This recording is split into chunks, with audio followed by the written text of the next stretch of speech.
telepon itu masih telepon rumah, telepon. Kalaupun ada komunikasi massa itu telepon umum, ya masih telepon umum dan itu masih di dial ya. Pernah lihat nggak yang diputar-putar itu? Ya, oh, yang diputar-putar itu ya. Untuk nomornya misal 08 0 keruk.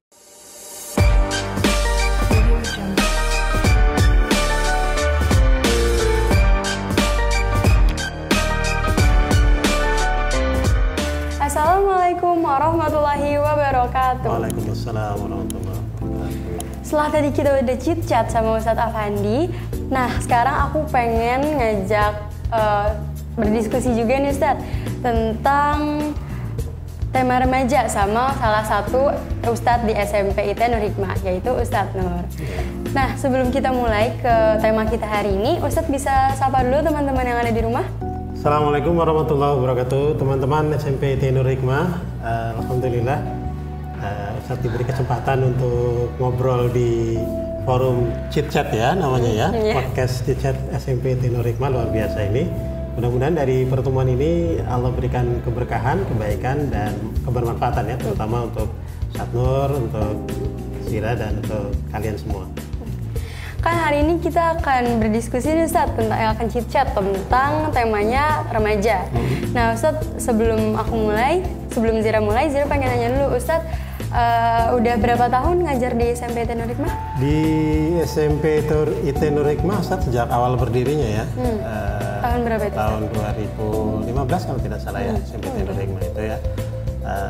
Kemudian kalau di sekolah Nur Hikmahnya sejak 2008 di sekolah Nur Hikmah. Ustadz, tentang tema remaja, menurut Ustadz, remaja hari ini tuh bagaimana sih Ustadz? Kalau ditanya tentang remaja hari ini, ya kita semua bisa menyaksikan lah ya, kondisi remaja hari ini. Remaja hari ini kan terbagi menjadi dua ya. Ada yang berada di kubu, bahasanya kubu kebaikan, gitu ya. Dan ada yang berada di kubu ketidakbaikan, gitu. Belum masuk dalam wilayah kebaikan itu, gitu. Sehingga ini sangat menarik untuk kita bincangkan, untuk kita obrolkan, agar kita bisa ambil posisi di mana kita nantinya. Okay. Ustadz, pelajar Nur Hikmah itu menurut Ustadz sendiri bagaimana? Pelajar di Nur Hikmah. Nah, kalau anak-anak di SMP IT Nur Hikmah, alhamdulillah ya, kita di SMP IT Nur Hikmah itu mencoba mengambil peran untuk proses pengembangan potensi anak-anaknya, siswa-siswinya, sehingga ketika anak-anak tersebut diamanahkan ke kami, ke guru-guru, insya Allah kita kembangkan, kita didik, kita kembangkan potensinya. Sehingga kalau ditanya bagaimana kondisi anak-anak SMP IT Nur Hikmah, alhamdulillah baik-baik. Alhamdulillah kompetensi mereka yang dimiliki oleh mereka berkembang gitu. Apalagi banyak program-program yang dilaksanain sama pihak sekolah SMP IT Nur Hikmah ya Ustadz. Iya. Banyak juga kegiatan yang berlandasan tentang agama, contohnya diwajibkan puasa Senin Kamis, terus habis itu tentang seragam yang sopan dan lain-lain. Dan itu mungkin udah salah satu contoh untuk membangun anak muda generasi sekarang untuk yang lebih baik lagi. Nah Ustadz, dengan standar anak Nur Hikmah bisa menghadapi era globalisasi nggak? Cukup standarnya nggak? Sekolah SMP IT Nur Hikmah memang dibentuk ke arah sana, ke arah bagaimana mempersiapkan generasi ke depan itu, mempersiapkan kondisi yang makin hari makin, kalau dibilang tidak jelas, tapi kita bisa melihat arahnya, gitu ya, arah dari kondisi kedepannya, bahwa perkembangan teknologi ini semakin pesat, gitu ya, sehingga sekolah SMP Nur Hikmah berupaya untuk mengikuti perkembangan itu, mengikuti perkembangan teknologi, perkembangan zaman, sehingga nantinya anak-anak Nur Hikmah ini siap untuk menghadapi hidupnya, menghadapi kondisinya di masa mereka. Karena kondisi hari ini Ustadz yakin tidak akan sama dengan kondisi nanti kalian ke depan. Itu sama seperti Ustadz Nur dulu. Ustadz Nur dulu SMP dengan kondisi SMP, anak-anak SMP sekarang ini berbeda jauh gitu ya. Kalau dulu zaman Ustadz Nur SMP itu tidak ada HP, belum ada HP ya. Telepon itu masih telepon rumah, telepon. Kalaupun ada komunikasi massa itu telepon umum, ya masih telepon umum dan itu masih di dial ya. Pernah lihat nggak yang diputar-putar itu? Iya. Oh, yang diputar-putar itu ya untuk nomornya misal 08 0 kerep gitu ya. Nah itu sangat kalau dilihat dari kerjanya, cara kerjanya kan lambat ya. Iya. Kalau sekarang sudah canggih, tinggal buka saja, keluar apa namanya? Iya, tombol-tombolnya itu apa istilahnya touch screen ya. Nah itu udah lebih canggih lagi gitu.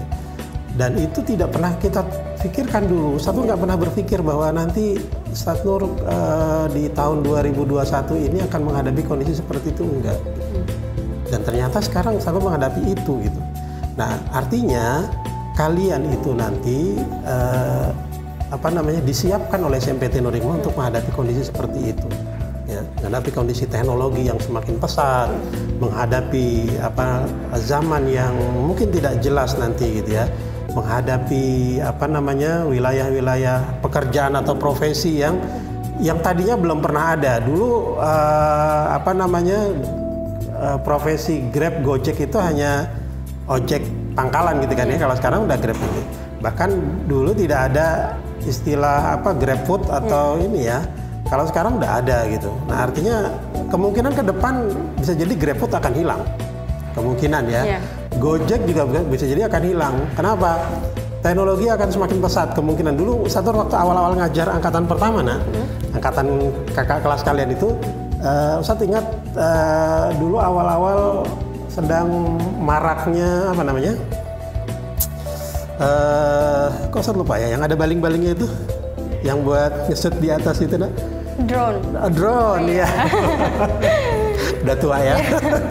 Jadi dulu awal drone itu 2012 tuh masih marak ya. Indonesia kan agak terlambat, kalau di luar negeri mungkin udah ketinggalan zaman, tapi di kita tuh itu baru marak penggunaan drone itu.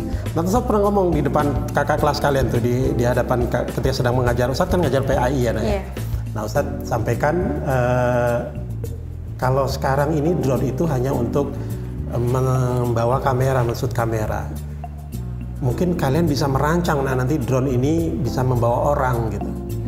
Dan ternyata di tahun kedua ketika kakak kelas kalian itu naik ke kelas 8, itu waktu itu kakak kelas kalian di kelas 7. Nah naik ke kelas 8 itu sudah ada, Ustadz lihat di YouTube itu ada orang naik drone gitu. Walaupun dalam kondisi suara yang bising ya. Nah kita ini nggak menutup kemungkinan tahun-tahun ke depan drone itu bisa dikendalikan dengan jarak jauh dan dia bukan ngangkut orang tapi ngangkut barang. Artinya GrabFood, Grab ini udah nggak kepake lagi gitu kan? Iya, bisa digunakan drone juga ya. Iya, gosennya tidak lagi pakai manusia tapi langsung drone.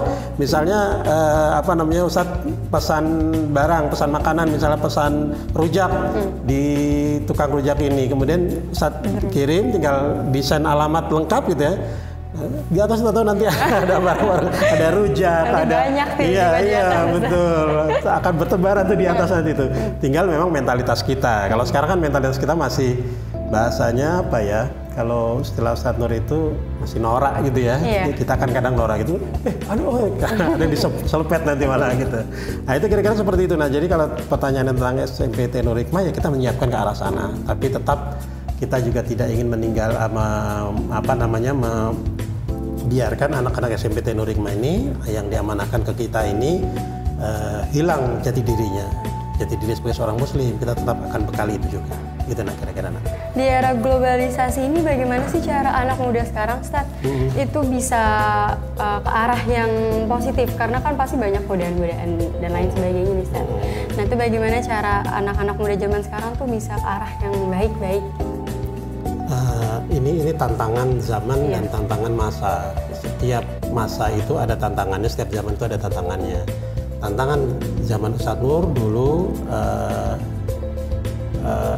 SMP ya, kalau kita bicara tentang SMP ya, SMP SMA lah. Tantangannya itu kita tawuran ya, perkelahian antar pelajar gitu.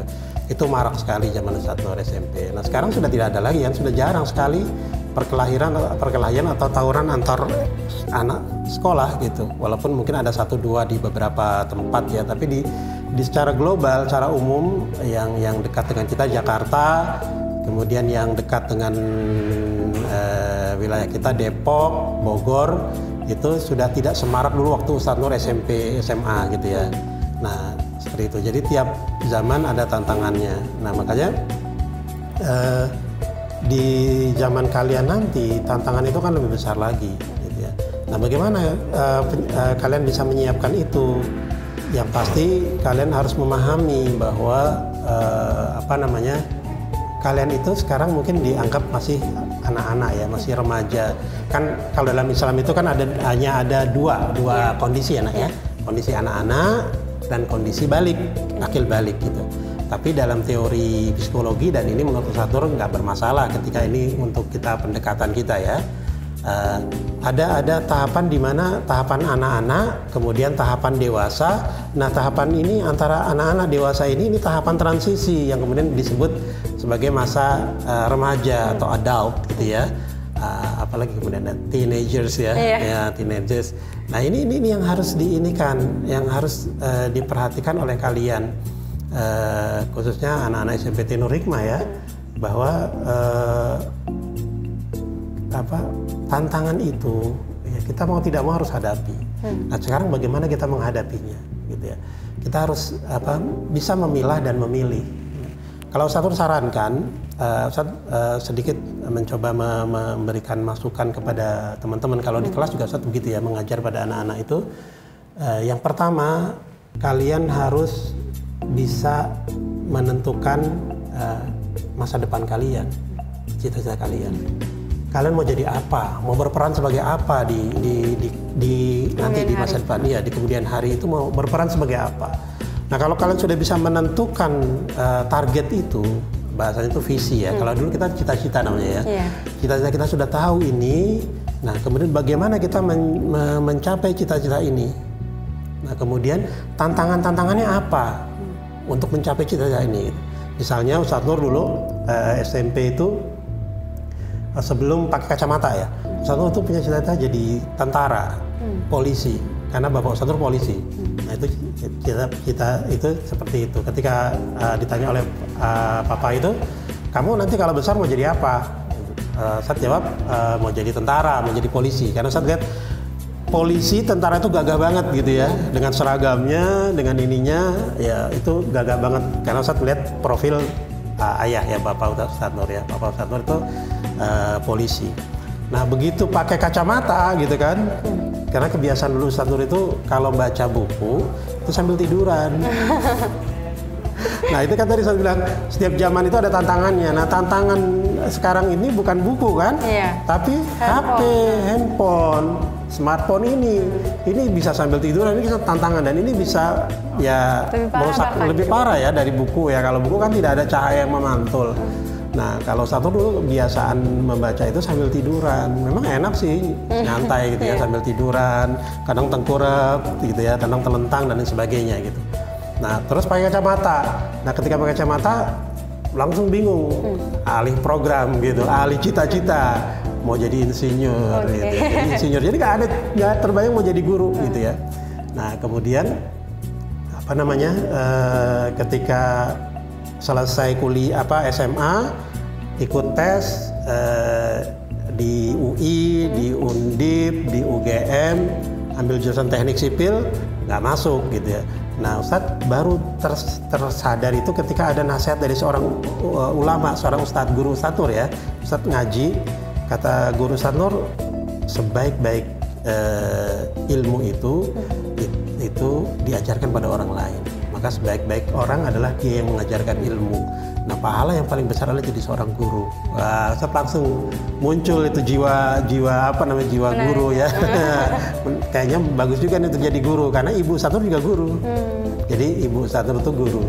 Nah akhirnya barulah Ustadz Nur mau jadi guru. Padahal awal-awal ditanya sama ibu mau jadi guru nggak mau gitu ya. Nah itu jadi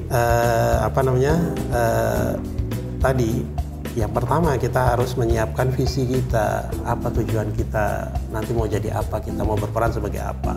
Setelah setelah kita menentukan visi kita, cita-cita kita gitu ya, goal kita nanti setelah dewasa itu, baru kita tentukan bagaimana tahapannya. Setelah ini aku mau masuk SMA mana gitu ya.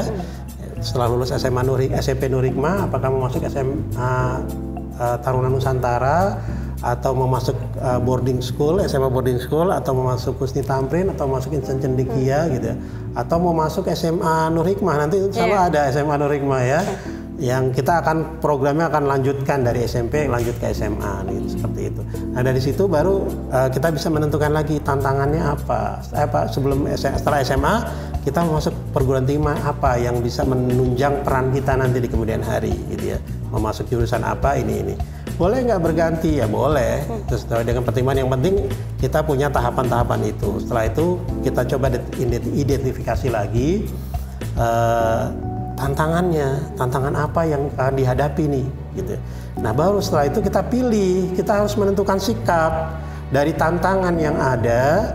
Itu kan harus kita menentukan sikap. Karena sebagian besar kita ini sekarang anak-anak itu kan maaf ya, anak-anak SMP seusia kalian ini kan usia labil, ya usia labil ya. Jadi kadang mudah terpengaruh, pengaruh dari tontonan, pengaruh dari bacaan, itu mudah terpengaruh. Jadi terkadang smartphone ini menjadi bukan menjadi membuat kita smart. Yang smartphone-nya, human-nya not smart gitu. Manusianya itu tidak smart, padahal kan namanya smartphone namanya smartphone. Harusnya penggunanya juga harus smart. Jadi man behind the gun gitu kan. Ya kan? Siapa yang berada di belakang ini? Kalau yang di belakang ini dia smart, maka dia akan gunakan ini sesmart-smartnya gitu, sebaik-baiknya gitu ya. Nah ini bisa jadi ini salah satu peluang, bisa jadi ini salah satu penghalang untuk kita maju gitu. Tergantung siapa yang megang ya. Betul. Nah itu karena usia kalian tuh labil, jadi kalian harus bisa pandai-pandailah menentukan sikap gitu. Nah itu kira-kira. Kalau salah satu contoh di zaman sekarang, Ustadz bisa ngasih salah satu contoh nggak, sahabat para nabi atau nabi sekalipun, untuk menjadi motivasi anak-anak muda zaman sekarang? Iya. Kalau contoh dari Rasulullah SAW itu sudah pastilah kita gunakan itu ya sudah banyak. Rasulullah SAW itu memberikan contoh bagaimana sikap beliau ketika masa kanak-kanak, ketika beliau remaja, ketika beliau dewasa. Nah tergantung posisi kita di mana. Kalau Sarnur sebagai guru, maka Rasulullah SAW juga pernah menjadi guru, sebagai guru dari umat ini. Sebagai ayah, Rasulullah adalah seorang ayah yang baik. Sebagai seorang kakek, Rasul seorang kakek yang baik. Kalau kalian sebagai seorang remaja, seorang anak SMP, Rasul nggak pernah sekolah SMP, tapi Rasul pernah menapaki tahapan sebagai remaja. Walaupun ketika remaja beliau belum diangkat menjadi Rasul kan, masa bisa Rasulullah diangkat sebagai Nabi kan usia 40 gitu ya. Tapi kita bisa ambil contoh itu. Kita ambil contoh itu bagaimana Rasulullah ketika remaja gitu ya. Bagaimana Rasulullah sebelum diangkat Nabi itu beliau pernah tertarik dengan satu keramaian malam. Jadi ada pasar malam. Nah beliau itu melihat di satu desa beliau melihat ada lampu, kan kalau pasar malam itu terang-terang gitu ya, banyak lampu-lampunya, ada suara-suara musiknya, suara hiburannya. Nah beliau tertarik. Ketika beliau tertarik, beliau ingin ke sana, dan itu fitrah kan? Fitrah bahwa seseorang itu tertarik dengan kegembiraan atau kemeriahan di pasar malam, ada suara musik, itu fitrah. Tapi bagi Rasulullah ini bukan sesuatu yang baik. Allah menilai beliau, Allah melihat menjaga beliau, menjaga Rasulullah SAW agar tidak masuk dalam sesuatu yang tidak baik. Karena yang Rasul dijaga saja umatnya banyak yang tergelincir kan, apalagi Rasul tidak dijaga oleh Allah gitu ya. Nah alhamdulillah Allah menjaga beliau sehingga beliau tidak bisa datang ke sana. Jadi begitu mau ke kampung sebelah gitu ya, ke wilayah sebelah, beliau tertidur di tengah perjalanan karena lelah, duduk istirahat dan tertidur sampai pagi gitu. Jadi beliau tidak datang ke pasar malam, tidak ini. Nah maksud saya tuh gini, Rasulullah kan kita contoh ya gitu. Nah begitulah harusnya kita mensikapi diri kita gitu. Artinya ketika Rasulullah dijaga oleh Allah, tidak larut dalam hiburan-hiburan, dalam apa namanya, dalam dunia entertain ya, itu kan ini malam, dunia malam itu ya bahasanya gitu ya. Nah, begitupun kita harusnya mencontoh bagaimana kita agar jangan larut dengan dunia-dunia seperti itu gitu. Kita tidak larut dalam dunia yang sesungguhnya semuanya ada manfaatnya, tapi mana yang lebih besar manfaatnya gitu. Kalau kita misalnya, maaf ya, dengarkan musik itu ada sebagian yang bermanfaat, walaupun sebagian ulama ada yang mengharamkannya ya, tapi ada yang bisa kita manfaatkan, ada sebagian yang bisa dimanfaatkan. Tapi ketika kita larut terlampau jauh, akhirnya kita melalaikan. Nah, ini yang akhirnya diharamkan oleh ulama, musik yang melalaikan Allah, yang melalaikan ibadah gitu. Nah, kalau ditanya tentang contoh tadi, contoh Rasulullah udah pasti. Oh, itu kan Nabi, nanti kita gitu. Ya, contoh sahabat Rasul. Bagaimana para Rasul itu ditemani oleh para sahabat anak-anak muda semua loh. Yang tua itu hanya satu, Abu Bakar As-Siddiq. Selebihnya mereka orang-orang muda, mereka orang-orang yang energik. Ya, ada Ali bin Abi Thalib, ada Mus'ab bin Umair, ada apalagi sahabat-sahabat yang lain yang usianya itu di bawah Rasulullah. Karena emang anak muda ini menjadi barometer, menjadi standar. Masa depan sebuah negara itu dilihat dari masa depan anak mudanya. Iya. Masa depan sebuah keluarga dilihat dari masa depan anak-anaknya. Gitu. Nah, itu jadi kalian ini menjadi barometer dari negara kita. Kalau kalian baik, maka insya Allah negara kita akan baik. Tapi kalau kalian larut dalam dunia-dunia yang tidak baik, na'udzubillah min dzalik ya, larut dalam dunia-dunia santai itu boleh lah, jangan serius-serius banget gitu ya, karena bisa stres kita kalau serius banget gitu ya. Tapi kalau larut dalam dunia yang santai, apa-apa dibuat santai, apa-apa dibuat bercandaan dan lain sebagainya, akhirnya kita tidak punya jati diri, dan itu bahaya buat negeri ini. Kita bisa istilahnya itu lost generation, hilang, generasi kita akan hilang. Apalagi pandemi ini kan, pandemi ini kan melahirkan generasi rebahan. Ya, Ustadz, kayaknya udah hampir mau penutupan nih, Ustadz. Ustadz, ada contoh hal positif yang dapat dilakukan siswa-siswa Nur Hikmah atau dari luar Nur Hikmah yang dapat dilakukan selama liburan? Oke, tadi yang Ustadz sampaikan, ini ada kaitan gini tadi ya. Kita punya cita-cita, visi. Kita punya harapan kepada Allah Subhanahu Wa Taala. Dengan cita-cita ini kita bisa membangun negeri ini dengan baik gitu ya. Nah, tadi ketika kita punya cita-cita, kita harus mengidentifikasi apa yang bisa kita lakukan dengan itu. Kemudian kita identifikasi juga, mengumpulkan, menginventarisir tantangan, hambatan-hambatannya. Nah, itu kita coba ini kan. Nah, selama liburan ini bisa jadi kalian identifikasi itu kalian lihat dari inventarisasi atau identifikasi kalian hal-hal yang bisa menunjang cita-cita kalian. Misalnya gini, kamu cita-cita apa? Presenter. Ini presenter, presenter. Oke, salah bagus. Satu upaya. Iya, salah satu upaya bagaimana kamu bisa meningkatkan diri. Nah, selama liburan terus gimana? Ya kamu bikin aja podcast di rumah gitu ya. Kalau misalnya di sekolah karena libur, kamu enggak di sekolah, kamu di rumah. Atau kalau misalnya di rumah fasilitasnya kurang, kamu ke sekolah gitu ya. Tinggal izin saja kan ke penanggung jawab studio ini. Kamu izin untuk mewawancarai gitu ya, untuk ngobrol-ngobrol dengan siapa, kamu buat itu jadwal selama liburan ini. Aku akan membuat podcast ngobrol dengan fulan gitu ya, atau fulana ya, dengan teman sebaya boleh, atau dengan alumni kakak kelas boleh, atau dengan guru, atau mungkin bukan dengan guru, bukan dengan teman, tapi dengan pedagang-pedagang atau yang lainnya gitu. Nah, seperti itu. Kemudian ada lagi cita-cita, misalnya aku cita-citanya mau jadi insinyur, insinyur apa? Teknik sipil atau desain interior, masuk DKV gitu ya. Aku mau jadi desainer. Nah, liburan nanti manfaatkan itu. Banyak kok di internet itu kalian bisa searching pelatihan bagaimana membuat desain gitu ya. Setelah itu atau cari tutor. Ustadz punya anak seorang desain interior ya. Dia lulusan ITS, dan dia membuat satu komunitas dengan teman-temannya, membuat apa namanya Mahirian. Nah itu bisa kamu coba klik di Mahirian itu, kamu minta bantuan sama kakak ini, kak bisa nggak dampingi aku atau bisa nggak aku bertanya ngobrol dengan kakak. Nah itu selama liburan kan kalau sekolah kalian harus terpaku pada materi ini PAI, PKN, matematika ini. Nah liburan ini jeda sejenak, bukan lupakan, bukan, tapi disimpan dulu ini, kita cari yang mendukung mendukung cita-cita kita. Aku mau jadi tentara, oh berarti kamu harus masuk organisasi atau kamu masuk LSM atau kamu masuk lembaga kerelawanan gitu ya. Nanti kamu bisa lihat bagaimana bekerja di alam. Tentara itu kan kebanyakan di alam ya, di ini. Pokoknya selama liburan ini manfaatkan untuk yang mendukung cita-cita kamu gitu ya, seperti itu nah.